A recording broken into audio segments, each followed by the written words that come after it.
দীপালি পাল official চ্যানেলে আপনাদের স্বাগত। গুড মর্নিং, নমস্কার। আমি সকাল সকাল রেডি হয়ে ঘরের বাসি কাজকর্ম সমস্ত সেরে নিয়ে পুজো করে গোপালকে তুলে চলে এসেছি আজকের পুজোর দিনের আয়োজনে প্রথম পর্বে রান্না করবার জন্য। আমি সকলের জন্য কী খাবার তৈরি করতে চলেছি, যারা আমার বাড়িতে গেস্ট হিসাবে আজকে আসবে তাদের জন্য যে সমস্ত খাবার তৈরি করবো সবই আপনাদের সঙ্গে অল্প কিছু শেয়ার করবো। আপনারাও আসুন আজকের দিনে আমার বাড়িতে এই পুজোয় যোগ দিতে। দেখে নিন বন্ধুরা আমার রান্নাঘর।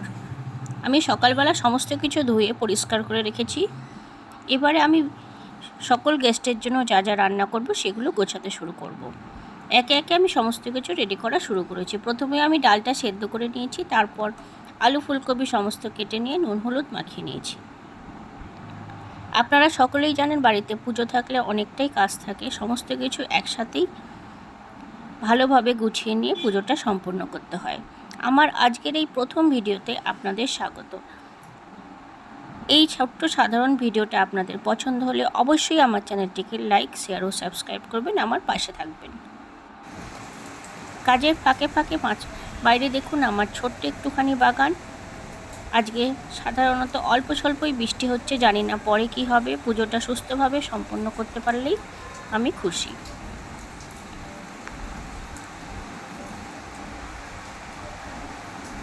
তারপর সমস্ত কাজের ফাঁকে ফাঁকে একবার আমি আমার ঘরের ছোট্ট মন্দিরে চলে আসছি আর পুজোর কাজকর্মগুলো তার সাথে অল্প অল্প করে গোছাতে শুরু করেছি।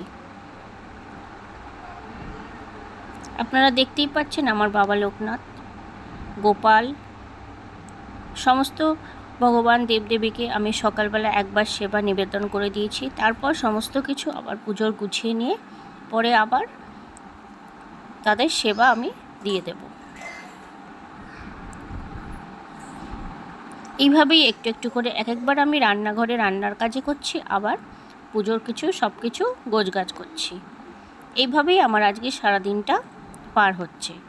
পুজো মানেই আমার খুব আনন্দ হয়, আর এই ছোট ছোট অনুষ্ঠানগুলো আমি প্রায়ই আমার বাড়িতে করে থাকি।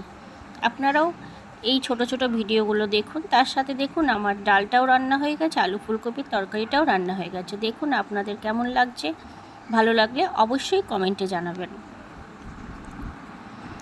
সমস্ত তরকারিগুলো রান্না করে নিয়ে আমি কিছুটা লুচিও তৈরি করে নিচ্ছি, তার সাথে আমি চাও বানাচ্ছি। যেহেতু সকালবেলা সকলেই টুকটাক কিছু খাবে, যারা উপোস নেই তারা সেই জন্য কিছুটা আমি লুচি ভেজে রাখছি।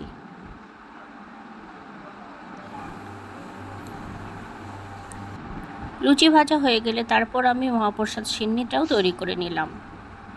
এইভাবে আমার সমস্ত পুজোর কাজকর্ম গোছানো হয়ে গেল, আর এবারে আমার বাড়িতে ব্রাহ্মণ ঠাকুর এসে পড়েছে, এখন পুজো শুরু হবে। সমস্ত কিছু গুছিয়ে নিয়ে পুজো শুরু হচ্ছে। আমি আপনাদের সামনে আর ক্যামেরায় আসতে পারলাম না, যেহেতু পুজোর সামনে যদি আমি ভিডিও করি তাহলে পুজোয় মনোযোগ দিতে পারবো না।